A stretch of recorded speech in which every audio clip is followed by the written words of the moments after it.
Come, please.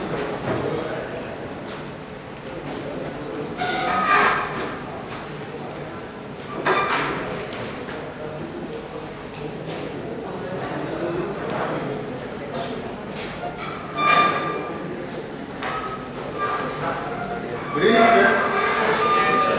So, we are looking at construction as a way by which you bring in a lot of small elements together to break about something really huge, make something huge with small blocks. So this is construction, and today we are able to do a lot of construction because of equipments.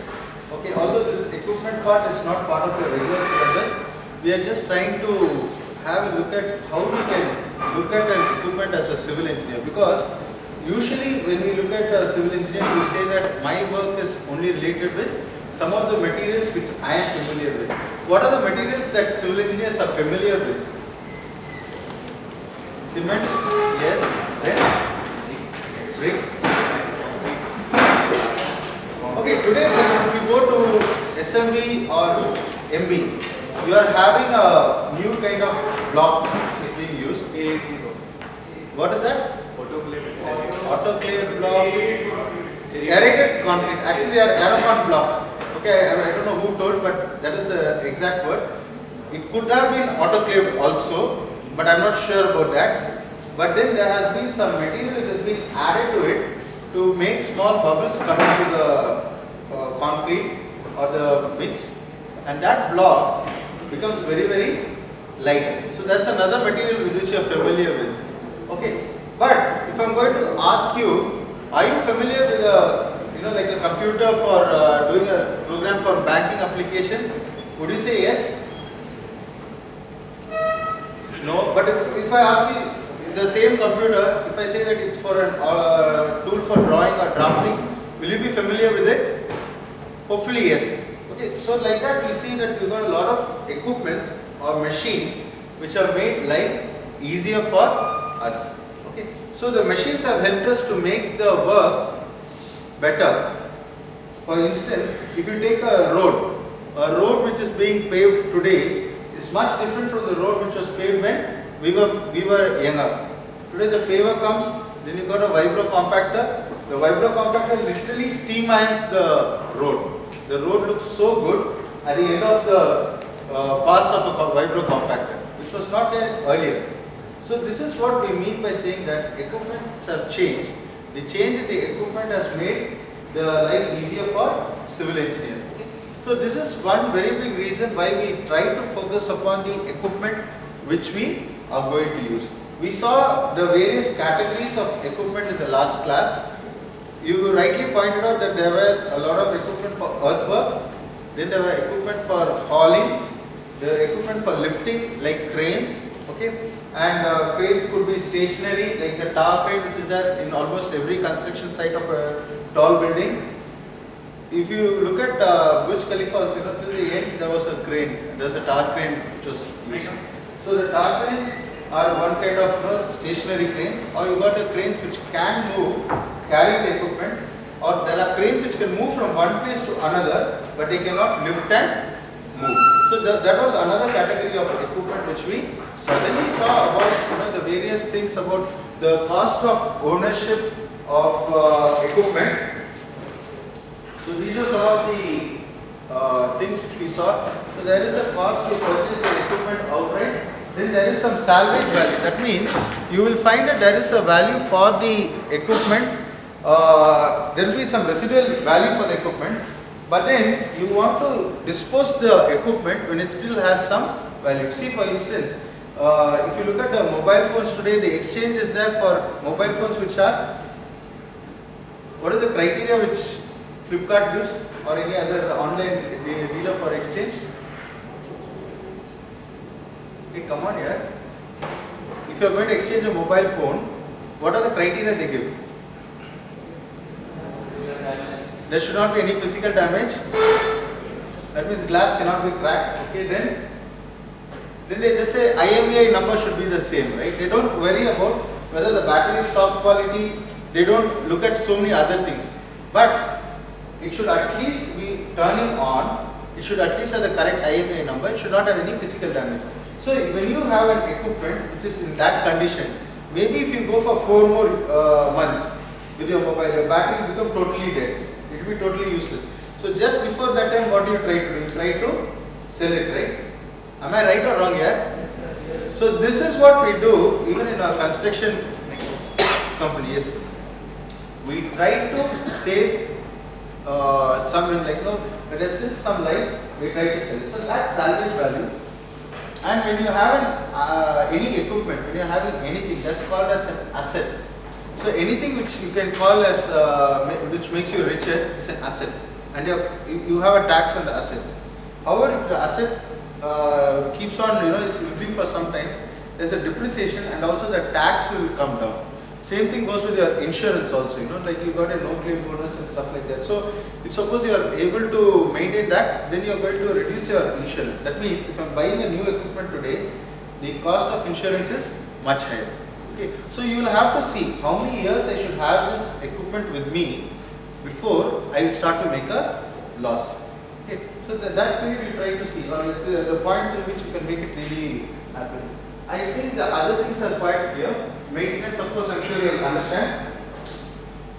I'm now having a short clip of about 5 minutes about the various kinds of heavy equipment. Okay, what has this heavy equipment done? It has helped us to achieve construction at faster rate. It has helped us to achieve construction with better precision. Okay, nowadays, we got GPS assisted placing of many of the materials. Many of the cranes and many of the haulers and all come with GPS assistance for the driver. In fact, I am sure that most of your mobiles also have that, right? GPS assistance. So it's becoming like, all the tools are becoming more geared towards higher productivity. Okay, just have a look at this.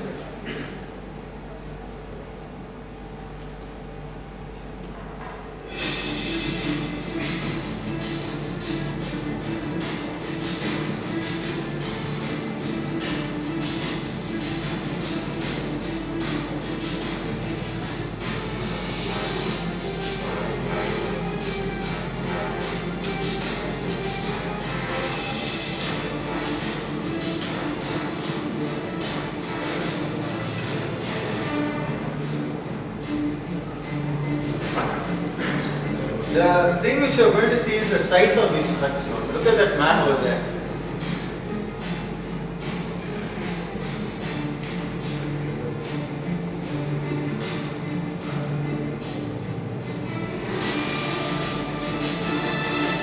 All these are having hydraulic brakes.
These are all loaders which are used in the mines. You cannot use them on the normal roads.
type of track vehicle is crawler mounted equipment. Okay, you can see the hydraulic drives at each end. Okay, and this you can imagine, like you know where these are going to be used. They can really go on any terrain.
Now let's put the bucket size in perspective. You see the number of people who are able to walk out.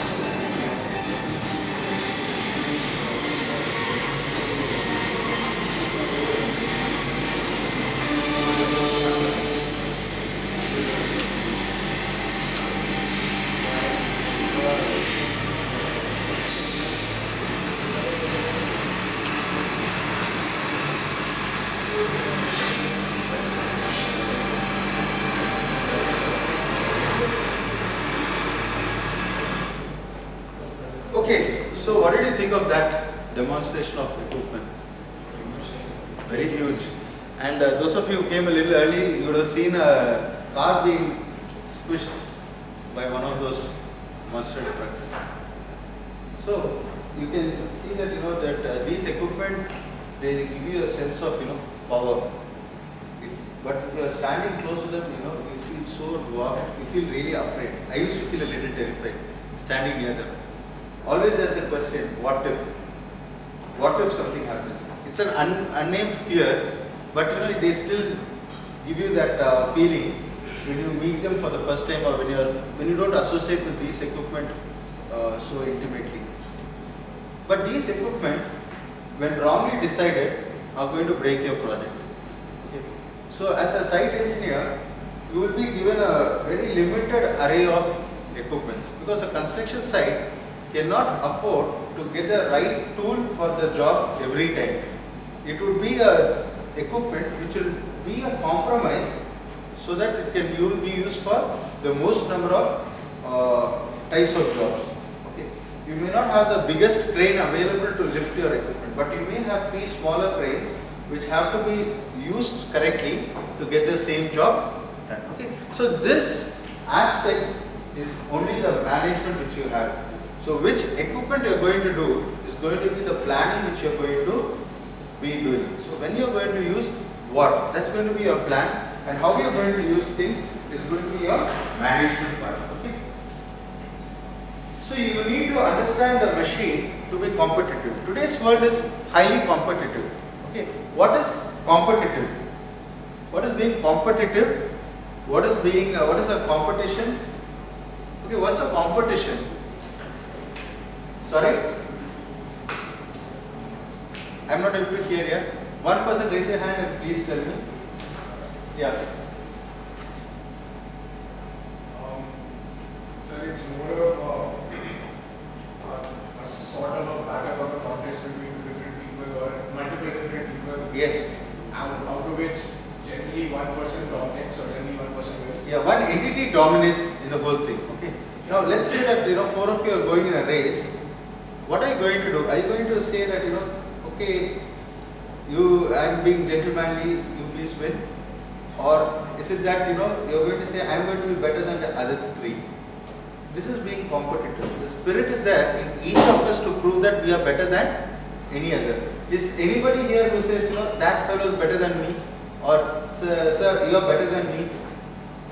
frankly speaking, I don't say that I'm better than all of you, okay, but there's always a feeling that yes, I'm superior to all, right? Do each of you have that feeling? See, if suppose you don't feel that you are better than others, you are not going to have the winning thing in you. Okay, but of course, if you are not, if you're just saying that all the others are better than me, you can imagine what sort of a thing you are. But anyway, you need to be aggressive, you need to be competitive, you should have the confidence that you're better than any other person. Okay, if you're having it, you will definitely win. That is what is required when you're coming here also. You may not have all the resources which you like in the required amount, but still you have to be in a position to win. Okay, competition is very stiff. What does it mean? A resource is very is available in a very limited quantity. For instance, let us say that there are about 300 of you going for that Accenture job fair. Okay, how many of you are going to get a job there? Okay, so how many of you value such a job? Okay, now let me say that I am bringing some construction giant. Okay, they are looking for 3 people. The pool is 300. Okay, they may take 3 people. Now what is happening to competition? All of you are trying to prove that you are better than your neighbor. You may be the best friend. 4 years you might have been together in hostel, everything. But on that day what happens? The competitive spirit comes into picture. So this is very much required in our construction field also, and it is very strict. It's cutthroat. It's really cutthroat. If suppose you get a good job in a good company, to get your good salary, you have to get good jobs. When I say job, it means a project. You should get a good project from where you are going to make money, where you are going to be profitable. It means, if suppose there's a requirement for 10 doses, if you are going to manage it with 8 doses, you are saving 20% of the cost of equipment. That 20% is, what would be that 20%? That 20% is profit. Maybe you may not be making 20% of profit because there is a little inefficiency in it. Maybe you're making 10%, but that 10% is still a profit which you're making. So that is something you have to be competitive.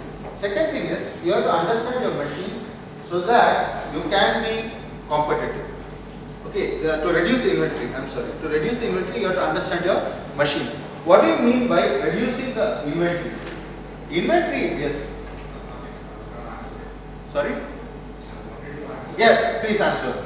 Sir, so there's always a cost associated with keeping inventory, especially in heavy weight machines or heavy or machinery of this sort. There's a huge cost in just stationing them somewhere. So to optimize your inventory, it's extremely important for running a business or any sort of an organization to optimize the inventory, the cost that goes along with the inventory. Because yes, otherwise, if you don't optimize it, for example, if you have 4 bulldozers which are just kept aside in a godown, so you're paying rent for that godown and you've already invested in those bulldozers.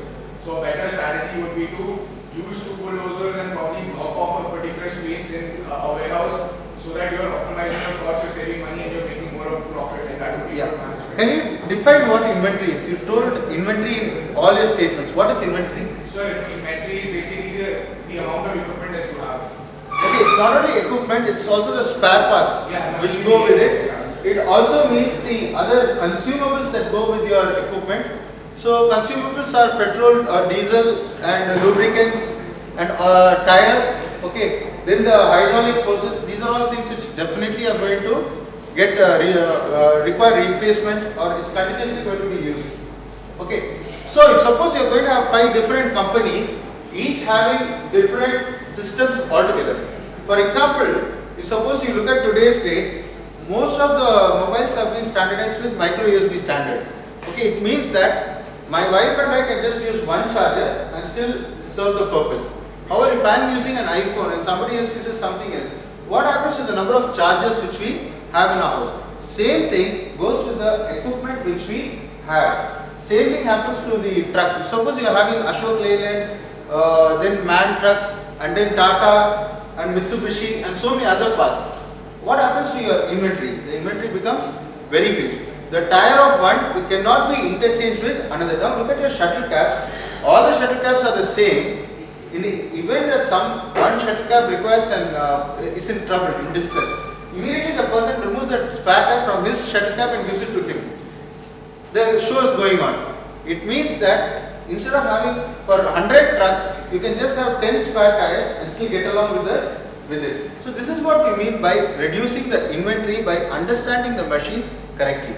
Okay, but there is a problem also. If suppose you are trusting only one brand of equipment, it may so happen that it may not be suitable in a particular situation. So you put all the eggs in one basket, so you tend to fail. The next thing is the equipment spread. Okay, equipment spread, I will explain it in the next slide. Then there is also the thing called productivity. What is productivity?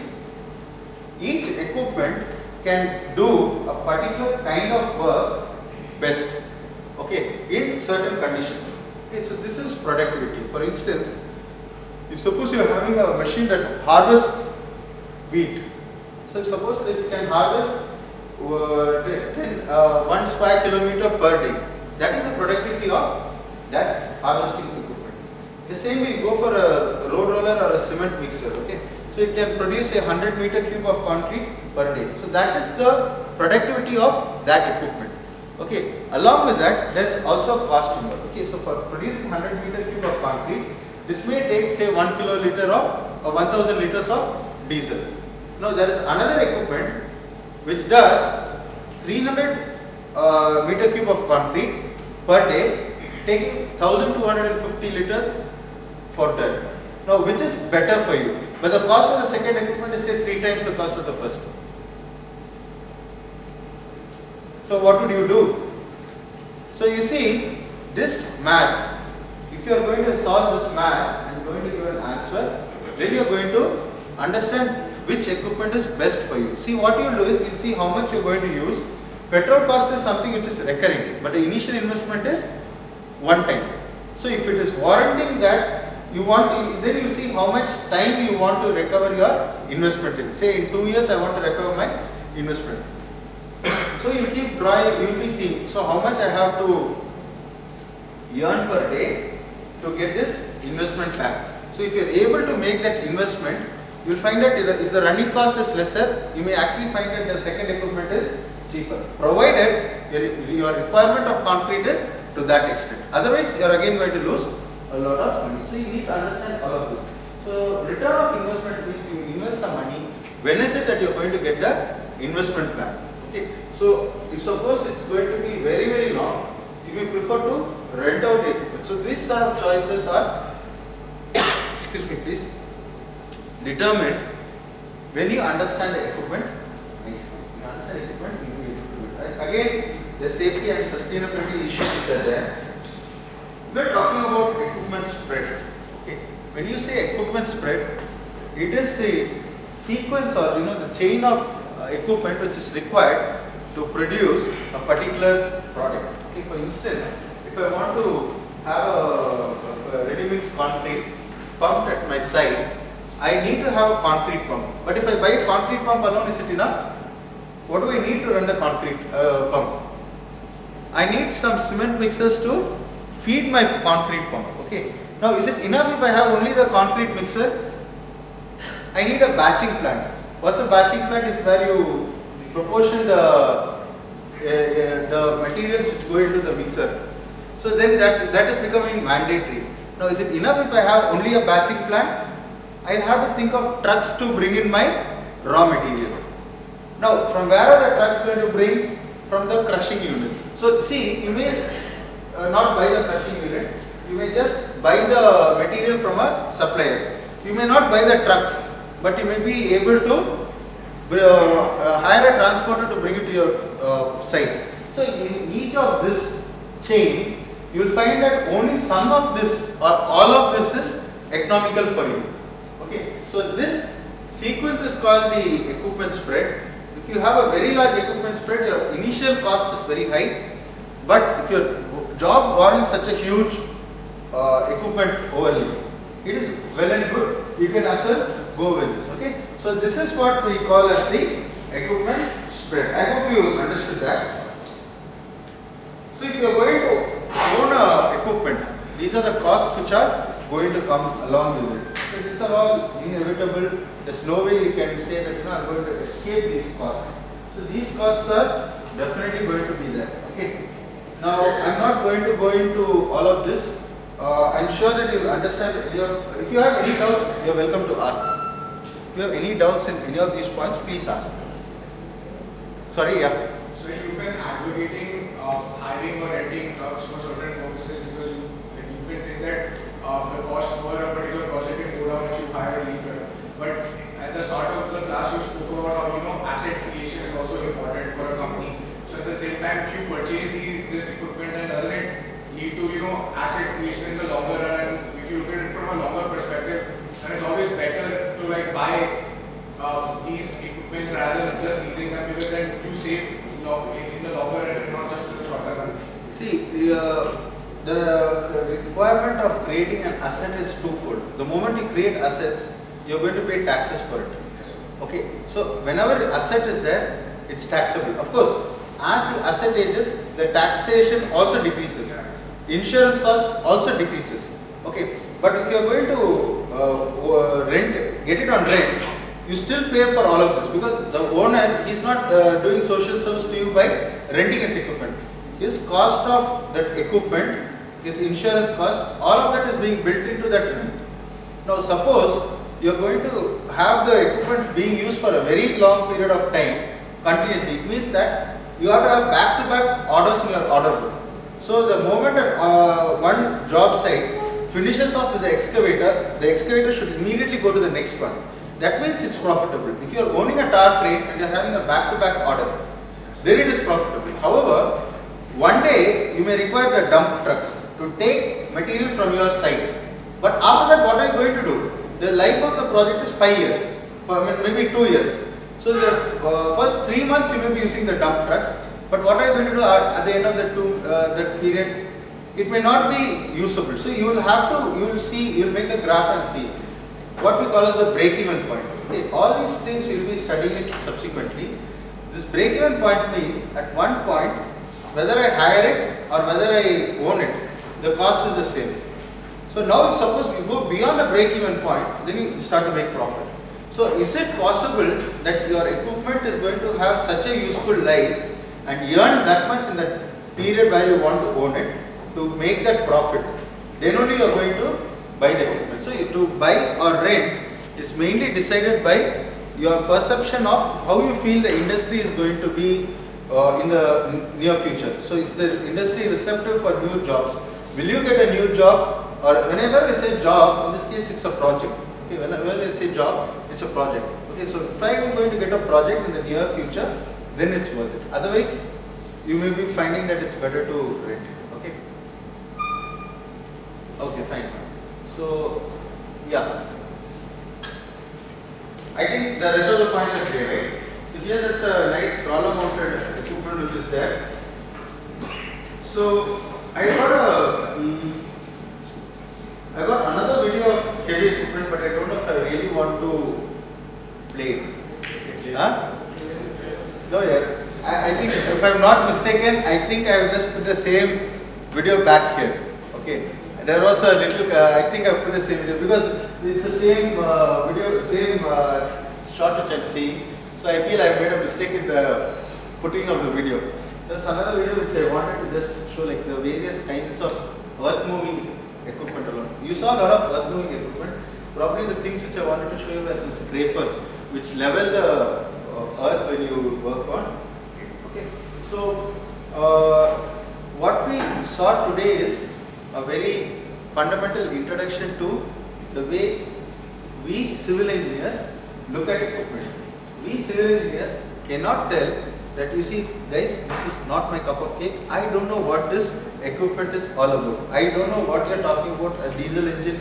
I don't understand why a mechanical drive is there, or why rubber tires should be used, why not go for crawler mounted. So all these things, are things which you try to understand to ensure that you choose the right equipment. All these equipment are there to help you. They are going to help you to finish faster, lift heavier things probably to greater heights, put it in greater place the construction units accurately, and so on and so forth. Okay. See, for instance, difference between pumping concrete and taking it in a bucket. The bucket, when you spread it out, immediately it's going to separate. The concrete, by the time it goes from the ground floor till the 20th floor, it would have started to separate. On the other hand, if you are pumping the concrete, the quality of the material is good, rightly, but the cost of pumping is much higher than just using a bucket to lift this concrete up. Okay? So this is what we mean by saying that the choice of equipment is still ours. Okay? So we should be in a position to understand our equipment. Okay? So if you have any other doubts, you can ask it. Okay, but this is a very fundamental, very basic and introductory lecture on equipment. Now, beyond this point, from next week onwards, I intend to go in for to take a tender document and demonstrate it in class. Okay. In fact, I will even encourage you guys to bring your laptop and go through the tender document, because I don't know how much of you can see the content on the board. Okay. So you are welcome to bring your laptops into the class, or if you have a tablet or even on your smartphone, because many of the smartphones have very good displays. You can read it on your smartphone also. Okay. So is it okay with you guys? Okay. So we will have a tender document which we will study, and I want all of you to go through it in the same pace as to what we are going through, and I hope you will find it useful. This will be an introduction to what you are going to do in field. The tender document is converted into a contract. This contract is the binding agreement between us, the two people. Okay. Those of you who are in ICS, that's my purchase manager. No, not you. Ojasvi, yes? Harshit, right? Harshit, okay. Sorry, Ojasvi. You're Ojasvi, man. Okay, I'm missing Wes. Is Harshit here? No. Is he part of the class? Hey, Wes, Raj sir? Missing. Fine. Okay. Absent. So, okay, these guys purchased our t-shirts for ICS. Okay, they had an agreement between the seller and us. So he had a penalty and we had some liability. We had to pay him if he gives us the stuff. So this sort of thing happens to us in our day-to-day life. That contract what we sign is what makes us contractors. Okay. So with this I'll close this class. We'll meet again on Tuesday. Please come on time. We'll have a good time. Okay. We'll have a useful time. Bye.